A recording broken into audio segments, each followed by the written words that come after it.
question my opinion.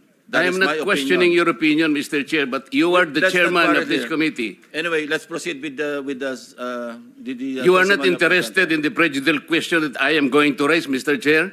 Go ahead, you raise your Kaya nga prejudicial sinasabi ko question. sa inyo eh. You're An questioning my investigator, opinion. we are investigating, Away kagad tayo rito. question the objectivity of these proceedings. If you will not allow me raise these points, maybe in the plenary this afternoon I will raise it. Go ahead. Mr. Yes, Your Honor. And you are assisted by your counsel. Yes, Your Honor. Yeah, okay. Can you please take your seat beside the Secretary of the Department of Justice para yung nasa vantage point ka?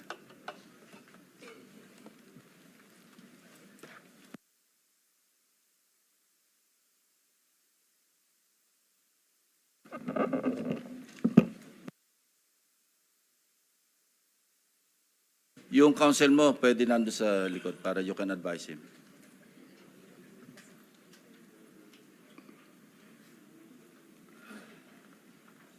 Are you ready? Mr. Chair, I wish I can make a few clarificatory questions before we start. But these are prejudicial questions, Mr. Chair. Later. Let's hear first from the principal witness this morning. No, but these are prejudicial questions, Okay, Mr. go ahead, Chair. go ahead, go ahead. Foremost to my mind, Mr. Chair, is the integrity, the impartiality, and the objectivity of the proceedings of this committee. Mr. Chair, you were interviewed on Billionario Channel by Ms. Pinky Webb. Basahin ko po, sabi niya, Senator Ping, para sa inyo, sino ba ang sabihin natin worth it or dapat na ikonsidera na state witness na ipasok man lang dito sa Witness Protection Program? And you responded, at this point between Diskaya and Bryce Hernandez, Mr. Chair, question is, does the chairman has the prerogative or the right to make judgment? No. That's my perspective, no? That's my personal opinion outside of the hearing or outside of this hall. So don't question my opinion. That I is am my not questioning opinion. your opinion, Mr. Chair, but you are the Let's not chairman quarrel of this here. committee. Anyway, let's proceed with the You are not testimony of the interested in the prejudicial question that I am going to raise, Mr. Chair? Go ahead, you raise your Kaya nga prejudicial sinasabi ko question. sa inyo eh. You're An questioning my investigator, opinion. we are investigating. Away kagad tayo rito. Mr. Chair, we are still in the Hearing is suspended. investigating.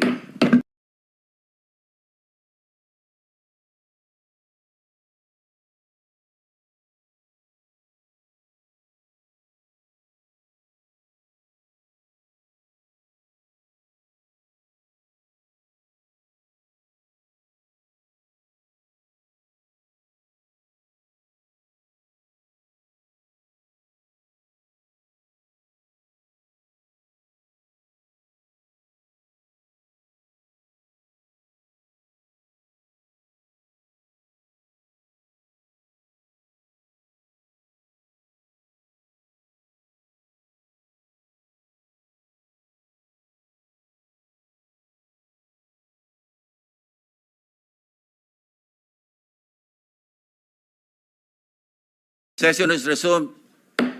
Mr. Alcantara, you proceed. Thanks, Mr. Chair. Mr. Alcantara, you proceed.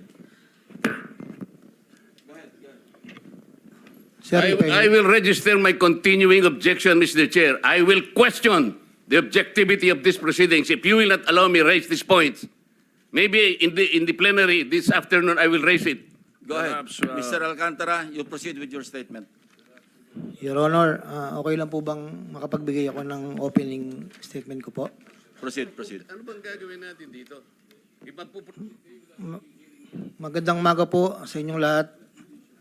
Tinatanggap ko po na ako nakasagot sa maraming tanong mga nakakaraang huling araw upang maproteksyonan ang institusyon na aking minahal sa loob ng 30 taon.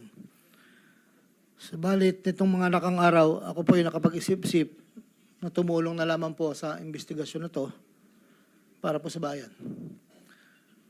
Narito po ako sa harapan nyo ngayon upang tumulong ng buong puso, abot ng aking makakaya, upang makapagbigay linaw sa katanungan sa investigasyong ito.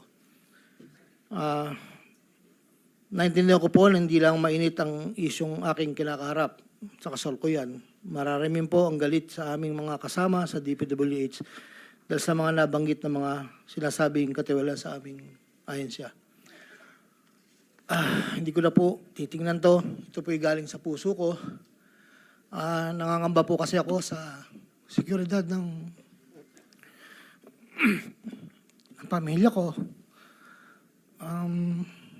Ito pong aking salaysay ay marami pong mga tao na mababanggit at ako po'y humingi ng tawad sa mga tao na to, pero kailangan ko pong sabihin yung katotohanan. Nihiling ko lang po sa ating buting chairman, sa ating Secretary Justice po, na maproteksahan po yung pamilya ko. Medyo napakabigat po ng mga babanggitin ko rito. At ito po ay malalaman po natin ngayong umaga. At ako po ay in good faith sa lahat po ng mga senador nandito, sa ating sekretary at sa mga nandito po lahat.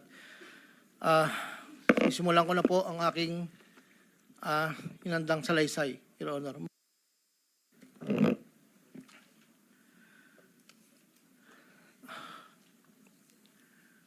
Sa akin pong boss, na nabanggit po nung nakarang hearing ng aming kasama, Undersecretary Roberto Bernardo po. Una ko pong nakilala si Yusek Bernardo taong 1997. Kami po ay magkasama sa Los Baños po. Hanggang dumating po ang panahon na ako po ay na-appoint na District Engineer sa Bulacan.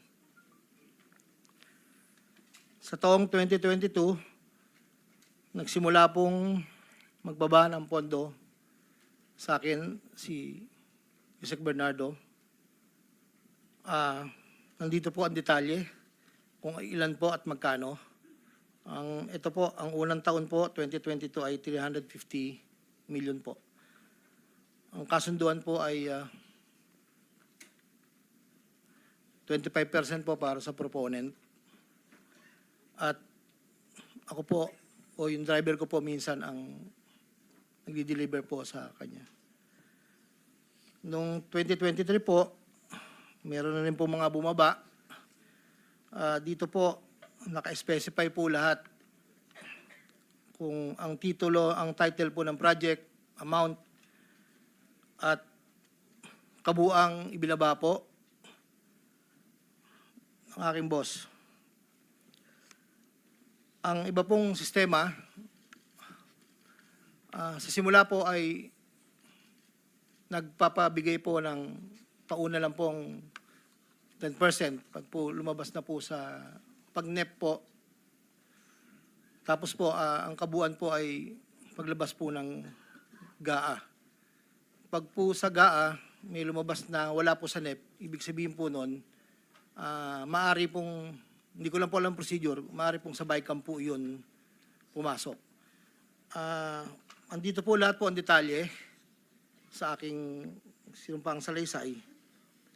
At meron pa pong mga